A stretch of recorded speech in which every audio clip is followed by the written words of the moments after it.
My spidey sense is just tingling way off the charts. Clifford DeVoe. I'm a big fan.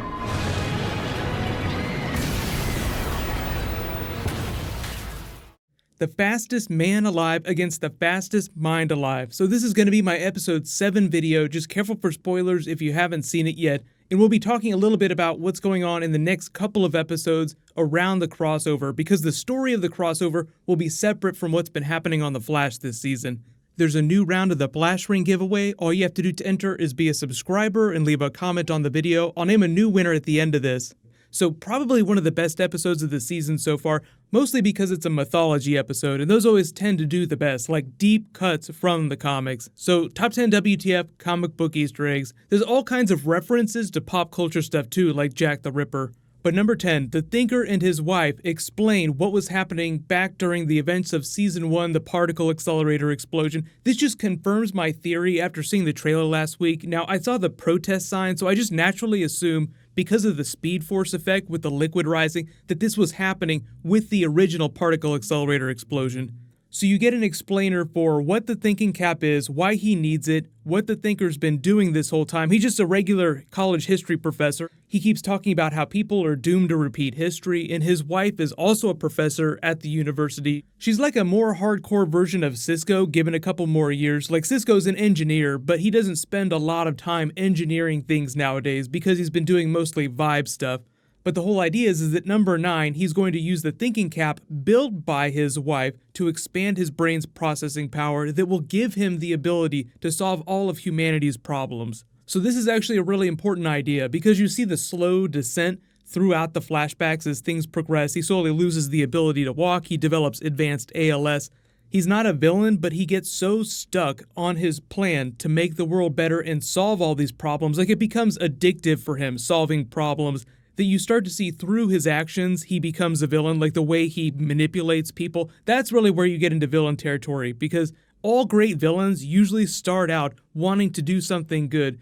But number 8, Barry and Joe pick up in the moments after last week's episode, questioning them in present day. They seem like a totally normal couple, and you sort of get this cat and mouse, strangers on a train Hitchcock thing going on, where Barry is just obsessed. He knows that something is up, but he doesn't know how to prove it. I was so happy with the way they ended the episode. Like, they let you know exactly what the ticking clock is going to be on everyone else finding out about what's going on. It's not going to be 4 episodes of Barry trying to convince the group.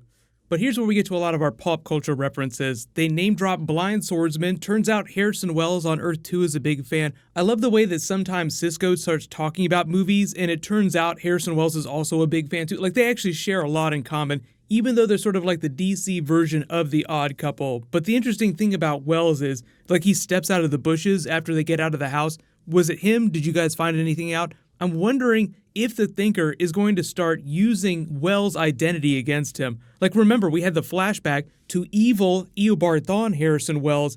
We know that he confessed to the murder of Barry's mother at the end of Season 1, meaning that Harrison Wells is a fugitive on Earth 1. So just remember that Harrison Wells being in public is a really bad idea. But number 7, Barry steals the mug. They test it, there's no metahuman DNA. The way the Thinker explained that later in the episode is that he's just thought ahead. So he found a way to mask his metahuman DNA, because he is a metahuman. He said that the lightning bolt that struck Barry also gave him his powers, in combination with the thinking cap. It just sort of supercharged his brain. But that big flashback scene was probably one of the most fun parts of the episode. They actually use footage right out of the pilot episode. So Barry runs off to get Iris's purse, which is why he doesn't hear any of this DeVoe stuff happening here. So they're still well within canon. They haven't broken any of their own continuity or anything like that. But isn't it so funny when Harrison Wells says, "I expect great things from you, DeVoe. I can't wait to see some of the contributions that you'll offer to the world." Like, he knows what the Thinker is going to become, the way that he said that to Felicity back during The Flash Season 1.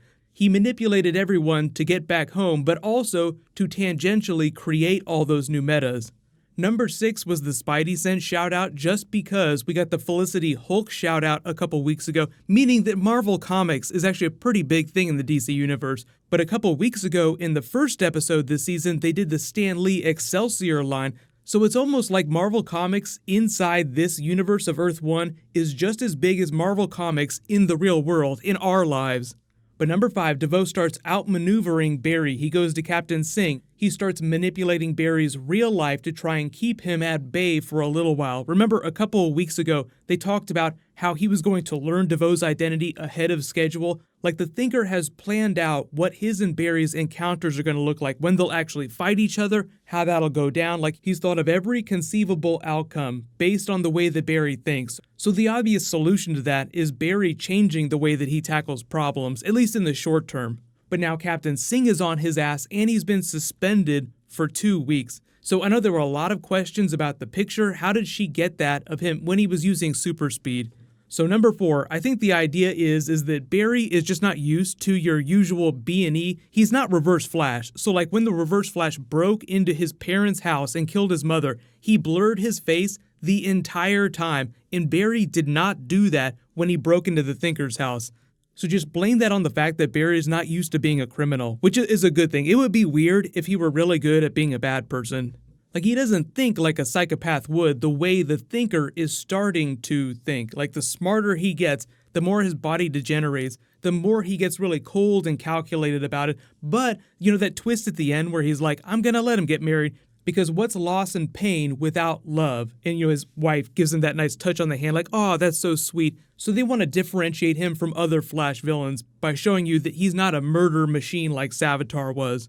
Number 3, the Mobius chair. He learns that his mind is slowly killing his body, so they have to develop a way to halt that process. It's basically an advanced version of ALS. The reason why the writers are probably doing that is to put a ticking clock on him, like he has a sense of urgency about the plan he's trying to bring to fruition. Otherwise, he would just have unlimited time, like, why not take 50 years to bring my plan about?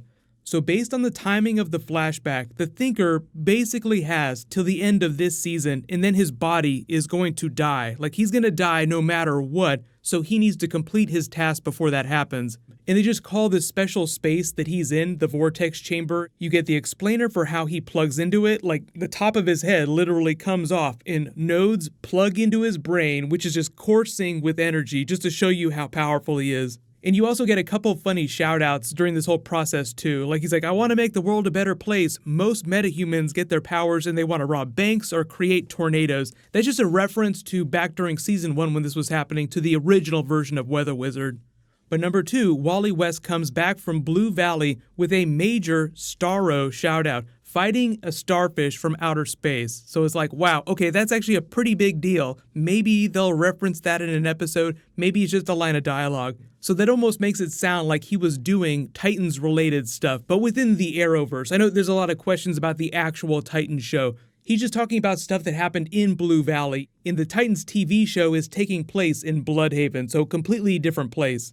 Cisco dubs him the Thinker officially, and then of course number 1 is sort of like his overarching plan. So he's got all these bus metahumans he's creating, some of them to keep the Flash busy, but he's also using their powers in concert so that, as he explained, he can enlighten the rest of the world. So if you remember the Jeff Johns run, he was sort of converting Keystone City to this digital presence, like everybody got plugged into these nodes. They might actually be doing a version of that, because they did that at the end when you see them plug into his brain. We might actually wind up getting this comic book panel with the nodes plugged into Flash's brain later this season. And that wound up turning into this big Matrix type story. So we'll see. Like, this is still a physical room. They just call it the Vortex room because that's where the Mobius chair is. But for now, it does seem like they're being fairly accurate to that Jeff Johns run. You may be the fastest man alive, but I'm the fastest mind alive. So it's like a very Sherlock moment where he's saying the game is afoot. So now it's like Barry and Cisco are Sherlock and Watson. They have to solve this crime.